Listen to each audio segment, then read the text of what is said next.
Mesdames, Mesdemoiselles, Messieurs, bonjour. Nous sommes le mardi 7 janvier 2014. Wall Street a terminé la journée de trading en légère baisse suite à l'incertitude grandissante quant au budget fédéral. Le S&P 500 a donc perdu 0,25%, le Nasdaq 0,44% et le Dow Jones a reculé de 0,27%. Le dollar américain s'est déprécié face aux devises majeures après que le PMI non facturier se soit avéré moins bon que prévu à 53,00 contre 54,6, suggérant que la Fed puisse prendre son temps pour réduire son programme de relance à 75 milliards de dollars. Aujourd'hui, la balance commerciale est attendue à 40,2 milliards contre moins 40,6 milliards précédemment.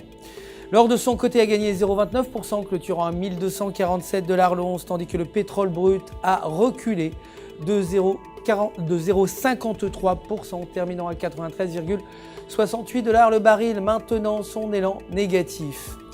L'euro pour sa part s'est renforcé par rapport au dollar américain alors que les investisseurs attendent la prochaine déclaration de la BCE jeudi, bien que le bruit court que le ralentissement de la croissance économique entraînera la BCE à reconsidérer une augmentation des relances monétaires. Selon le graphique en données de 4 heures, la tendance de la paire euro-US dollar reste haussière, tant que la paire maintient son support à 1,3540. Aujourd'hui, le flash CPI Flash Estimate est inchangé à 0,90%. La livre sterling pour sa part a terminé inchangée face au dollar américain après que le PMI des services se soit avéré moins bon que prévu à 58,8 contre 60,4. Selon le graphique en données de 4 heures, la paire s'échange dans un intervalle entre la résistance à 1,6430 et le support à 1,6330. Si la paire livre US dollar brise la résistance à 1,6430, elle pourrait bondir à 1,6475.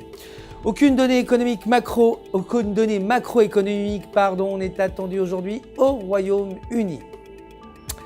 Le dollar canadien s'est déprécié face au dollar américain après que la Banque centrale ait déclaré que la devise canadienne pourrait s'affaiblir. Selon le graphique en données de 1 heure, utilisant le retracement de Fibonacci, on remarque que la paire dollar américain, dollar canadien a brisé le troisième niveau et devrait tomber au support à 1,0580. Aujourd'hui, la balance commerciale est attendue à moins 0,20 milliards contre 0,10 milliards précédemment. C'est la fin du Flash. Notre prochain rendez-vous, c'est demain matin pour les dernières nouvelles des marchés. D'ici là, restez bien sûr connectés avec nous sur www.ufxmarkets.com/fr. Pour tous vos besoins de trading en ligne, votre conseiller personnel répondra bien entendu à toutes vos questions. Le centre d'assistance de UFX Markets se joint à moi pour vous souhaiter une excellente journée de trading.